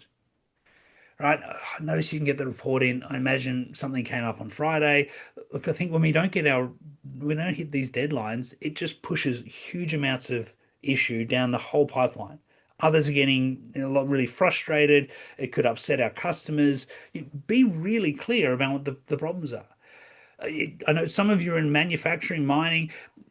If you're not wearing safety gear, it's a massive issue, isn't it? Hey, look, I noticed you weren't wearing your safety gear on site yesterday. I imagine you find it a bit uncomfortable. I think not wearing your safety gear puts our whole operation, puts your life at risk, and our whole operation could get shut down instantly. We could all be in massive problems, like without even questioning it. If it's going to be something that might cause them to lose their job, when should you tell them? Straight away. How clear should you be? Crystal. There should be no ambiguity at all, right? And so this is where I think we miss a real trick here. We sometimes think, oh, well, they know. They already under. I don't care if they know. Don't miss the opportunity to reinforce why this is important.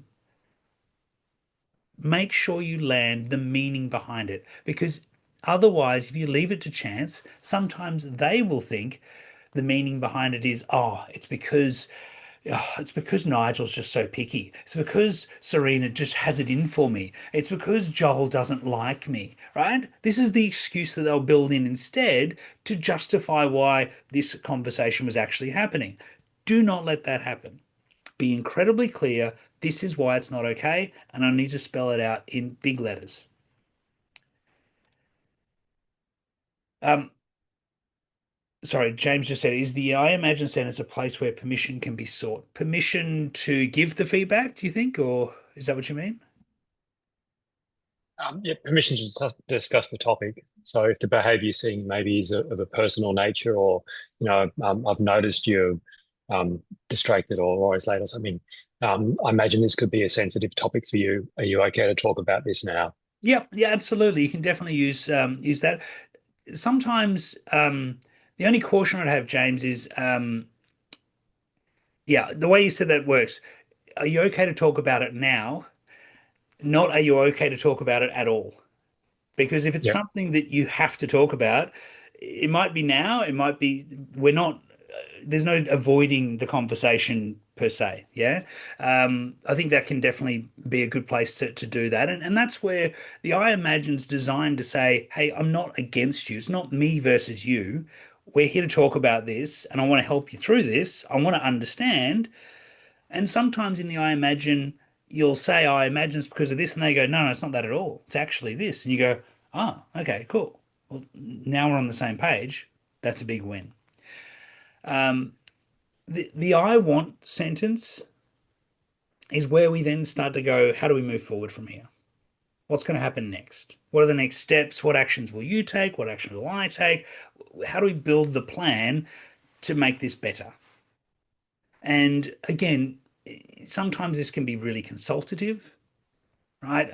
Charles, I know you've been late to these last three. I noticed you've been late to the meetings. I imagine something's going on. Look, I think it creates a lot of issue. It creates challenges for people. I want to sit down, look at you, what's on your schedule, what's on your plate. Maybe we can work some things out to make sure you're on time. I can be supportive there. It can be incredibly directive. Hey, I want you to wear your safety gear no matter what. There's no questions, there's no options. Every single time, or I'm going to have to march you out of the building, right? If that's the case, then that's the case. And there's a lot of flexibility in this simple model. Sometimes people say, oh, can I say I suggest instead of I want? Sure, go for it. Can I say I feel rather than I think? If it makes sense, sure. But I want to be really clear. These four elements together is what creates the emphasis. What's the specific objective behavior? Create the empathy, understand what's going on. emphasize why it's causing an issue and what that issue is, and then create a path forward. I'm going to run through some examples in a second, but just a few extra notes here. Firstly, one of the other reasons why it's a great idea to write it down is a really good practice after you've had the conversation is to say to the person, look, thanks for the conversation. I'm just going to type up my notes in an email and send it so we've both got a copy. Anyone want to have a guess as to why this is a really important thing to do? A couple of reasons. One, they won't always hear all the things, right? There's emotions. This is a big emotional sort of situation. They won't always hear all the things you've said. They won't remember them all. Writing them down just creates clarity and transparency. They can read it later. Sweet. Second reason, if there's a set of actions, it makes it so much easier for you to hold them to those actions. Hold yourself accountable to those actions because they're written down and you can come back to them. Third reason, if it does go down that path of performance management, what's the first thing HR people will ask you for? Show me the paper trail. Show me the evidence this is an ongoing issue you've been dealing with. And what do most people have? Nothing. Like there's nothing. There's, oh, I just did have conversations. And of course, any HR person will tell you that's lovely. It's just not very good. So these emails can be evidence that this is something you're going to have an ongoing conversation around, and therefore you'll get a lot more support from your HR people. So let's have a look at some examples. All right. So high performing employee delivers strong results, but comes across abusive or abrupt, dismissive in meetings. Has anyone got any of these sorts of, I call them the lone wolves. They like good results, but don't really like to be nice to other people. So you might say, "Hey, look, I noticed yesterday's meeting. You dismissed Sam's idea in the meeting very abruptly without even considering it." Okay. I imagine you didn't feel the idea was valid or even thought it was a waste of your time, right? What was going on for you at that moment? I think when you shut down team members, it reduces collaboration and the ideas that we actually need from everyone. This is going to impact our team culture and performance, and none of us can do this alone. We can't have it. So I want to work with you on ways you can be more open and collaborative. Can we explore some training that'll support you, some techniques, maybe help you and to apply it in the interim? Yeah. So again, it's having a conversation. It's not accusational. I'm not calling you names. I'm not telling you you're a bad person. I'm just calling out the behavior. And we're separating the behavior from the person, going the behavior, not okay. Here's why. Here's why it's not okay. And we're going to create a path forward. And again, in different organizations and for different people, you'll have different language you might use. You might have different ways you might approach it. But again, the four pieces are really important. Let's look at another one. Team member resists new processes or changes. I'm sure this never happens. We'll just pretend it does sometimes. A team member resists new processes or changes. They express negativity in group settings. It's influencing others and creating resistance. So you can say, look, hey, I noticed you didn't use the new system for your reporting yesterday, instead using the old system that we need to shut down. And look, I imagine you don't like the new system, right? I know you've mentioned it openly. Can you share more about it? Talk me through what's going on. Cool. Look, I think it's critical we're all moving forward with this new system, right? Change is hard, and when an important team member like you is negative and resisting, it makes it harder for everyone else to get on board. So I want you to use the new system, be a leader in finding the issues, raising them with the team, being part of us helping overcome those issues to ensure we're all using the new system and it's working well. Make sense? And again, this model is very simple because it becomes a conversation. When you get good at it, it becomes natural. And again, I'd invite anyone, if you've got, give me an example, give me a scenario that where you don't know, oh, would this work? Wouldn't it work? I don't know. I'm not sure. Happy for you to bring them up and we could see if they do work or not. But the reality is when we sit down with our people, we need to be very, very clear on what the issue is. Remember, the issue is not them, it's their behavior. It's something they're doing. It's an action. It's something that they're taking part in. It's something impact they're having on others. Let's talk specifically as we can. Create the empathy, be the olive branch, listen to understand. Be very clear on why it's causing an issue. Don't leave it to chance, no mysteries. Be very, very straightforward and then build that pathway forward. Most importantly, when you do that, I want, you have to follow up. One of the biggest failings we have as leaders is we make a decision, we give feedback, we have these conversations, and then we magically hope, well, that'll all work out without me looking at it ever again. It's madness. You have to follow up. If you ask people, if you set deadlines, if you put in actions, make sure you take part in checking them, make sure you do your actions, and you make sure that they do theirs. And if they don't, it's more feedback. Hey, look, I noticed you didn't do those things you said you were going to do. I imagine you didn't get a chance to do them, but I think making sure we rectify this issue is absolutely critical for us as a team to move forward. So I want to make sure we really focus today on getting those things done. There's the model again. Um, do we have any questions, comments, thoughts? Advice on having support people into the meeting. Yes, interesting one.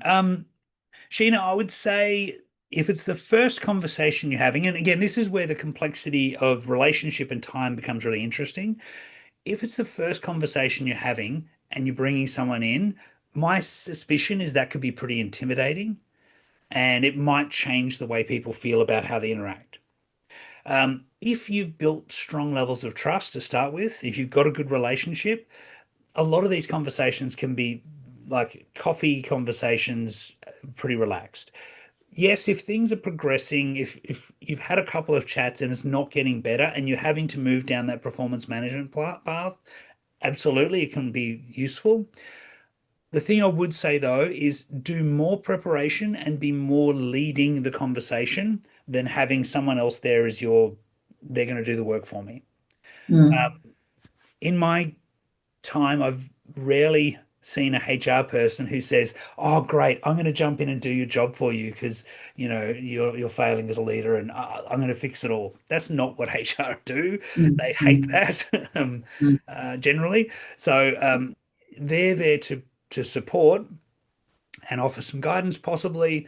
But remember, they should be there to support that person as much as they are to support you, and be that sort of third party.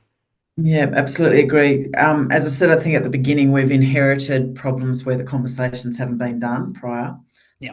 So because you have got to know your team, you know the character of this person and their likelihood to twist what's being spoken about or Yep. what, they implied this, they implied that.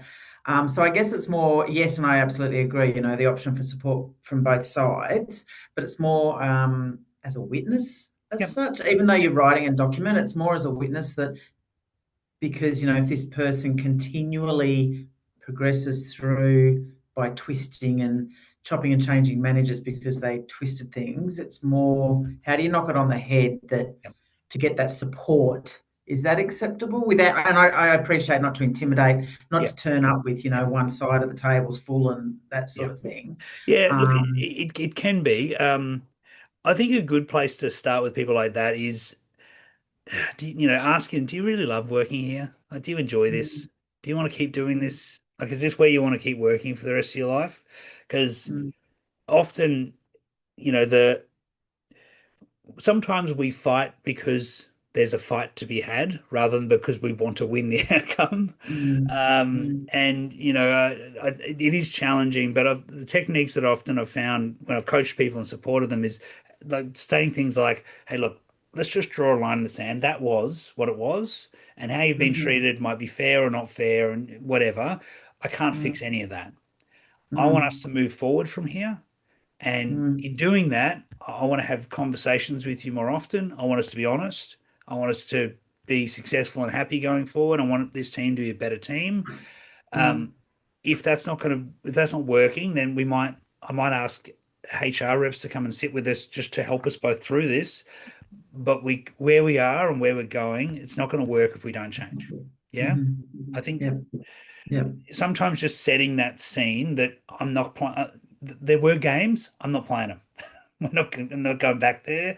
And again, I say it's really easy for me to say here in this meeting. I'm going to appreciate that, but it's harder in the real world, and I get it. But until we set that with people, sometimes we get the responses you're talking about. Yeah.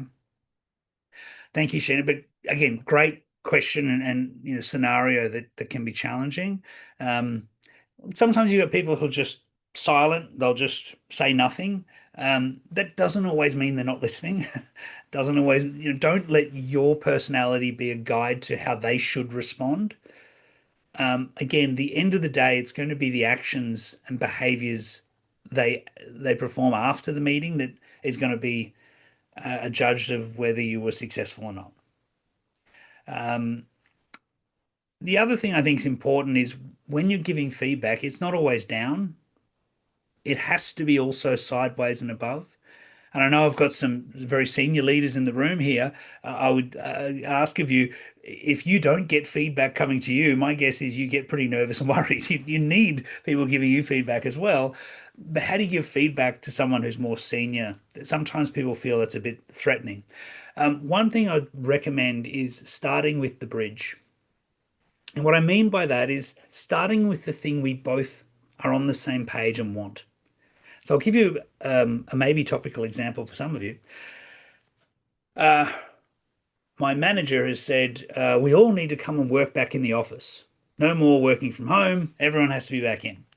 I found, though, my team quite like and are pretty successful when they're working remotely. What do I do? If I walk into the office and say, we need people to work from home, it's stupid to ask people to come back in the office, I think you're wrong, how do I think that conversation's going to go? Probably pretty poorly.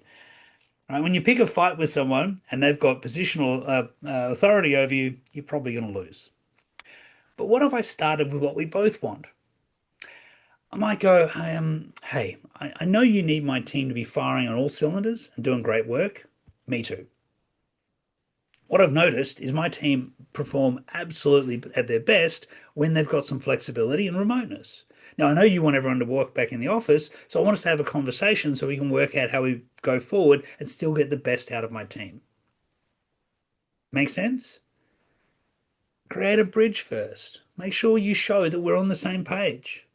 And particularly when you're working with senior people, is a really useful thing to start to do. Ashley said, would you change anything for staff members who are having issues with mental health? The exact same process for someone who isn't struggling with mental health.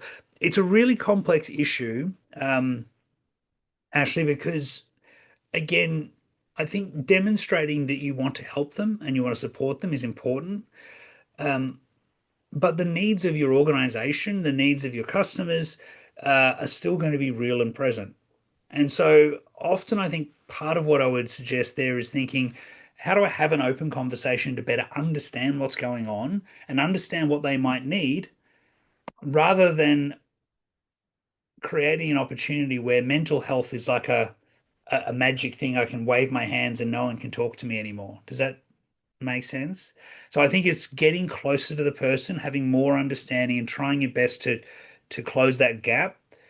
At the end of the day, mental health challenges, everyone's going to have some level of them at some point throughout their lives. It's a given. Brains are complex, world's complex. It's always going to happen. I think just creating the atmosphere where when someone's struggling, we can have a conversation about it. And as I said, in the best teams, when someone's struggling, everyone goes, don't worry, we've got your back. But it only works when it's real. And it only works when everyone trusts each other and has each other's back. Otherwise, it becomes, you know, my little brother used to get out of the washing up because he always needed to go to the toilet magically when it was time to wash the dishes. No one believes that. And I'm not saying that people do that all the time, or some people do that, some people don't. But I think it's just important to make sure everyone feels like this is just and fair. Does that make sense? But it is a challenging one, and looking to professionals, getting support from people who have more knowledge in this space.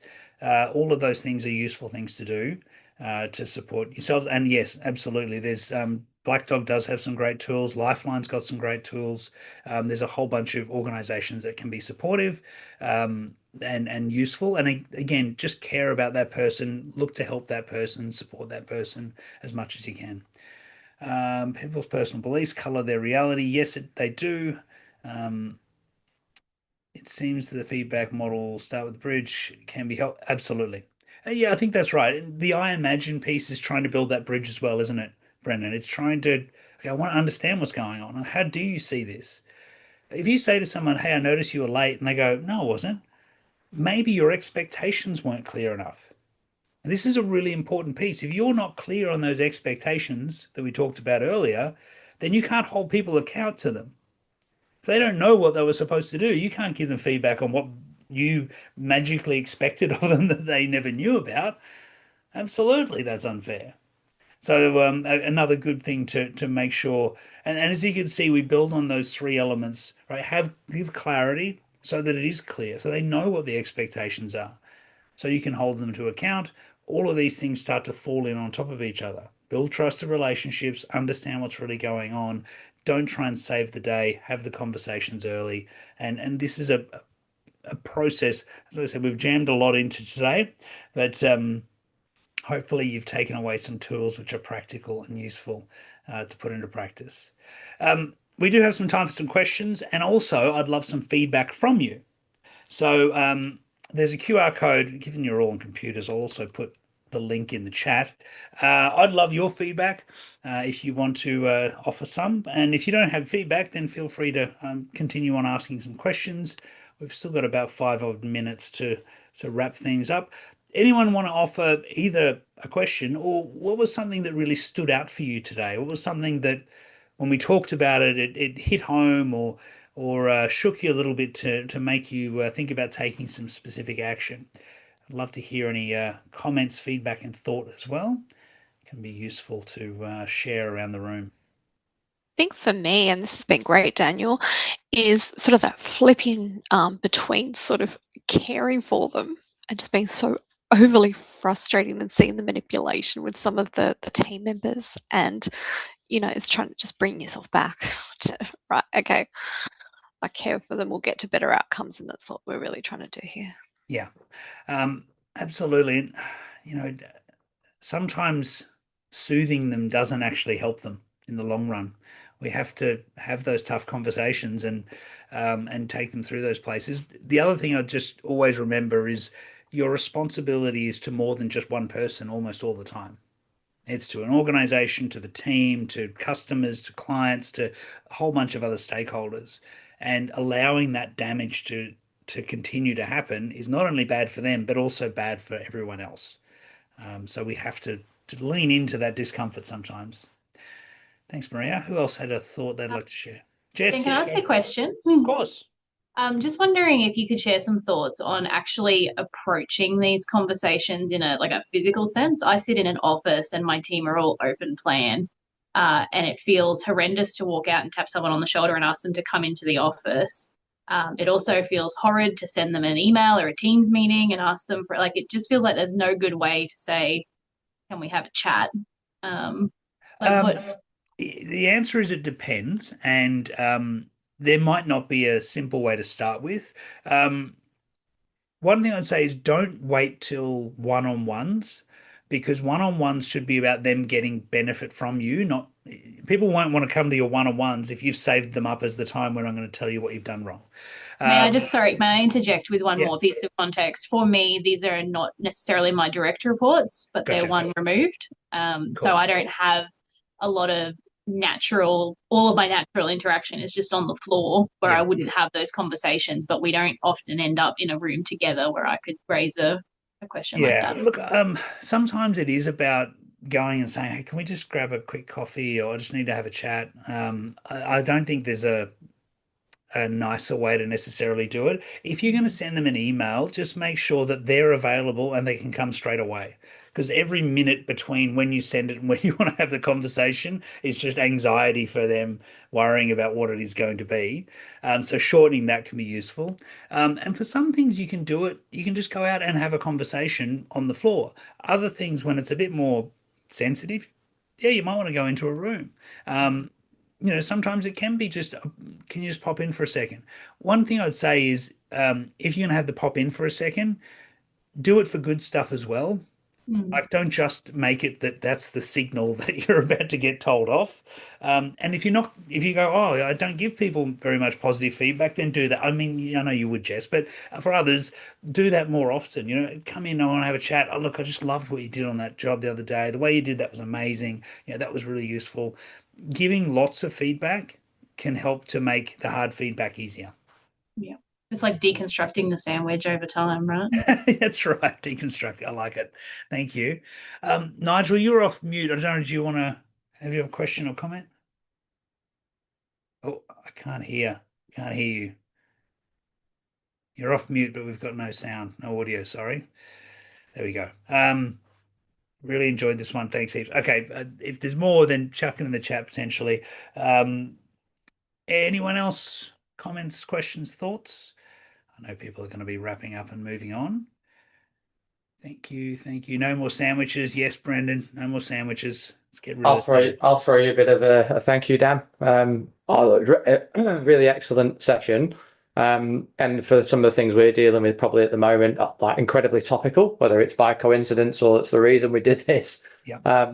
There's a couple of takeouts. I mean, some of the tools to use were really, really useful and would definitely apply.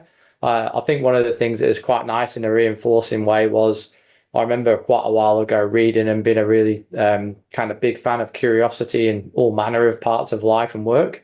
And I think some of this, or a lot of it, is actually going to reinforce that again, whether it's the way you deal with the situation, the way you deal with the person, the way you think about the outcomes, like rather than if you think of our fast and slow brains and fast and slow thinking, you get, especially when you're busy, you so often get caught up just immediately thinking about how you'll deal with it, immediately thinking about what the outcome is. And when you apply your slow thinking, you start to think curiosity and kind of really build out how that could be treated in a better way. So that was a really great session and good for reinforcing that. I did think, bit of feedback, you could have introduced walk the plank in the pirate situation, I thought maybe, but you can do that next time. I do usually do that. So yeah, no, it's a good pickup. But look, thanks everyone, and appreciate that, Adam. Thanks everyone. I know we're on time. It's been great. It was great to have you. As I said, it was a compact rush through session. If it's useful for your teams or you want to have a chat about doing a longer session, spending more time, then please reach out. It's always a good way to work with more people and really get into the weeds on how we do things around here. And if you've got any questions, challenges, just feel free to drop me an email. You got my email address. Reach out, say hello. Always here to have a chat. And from me, that's all. So thanks, team, and hopefully we'll see you all very soon. Thank you. Bye. Thanks.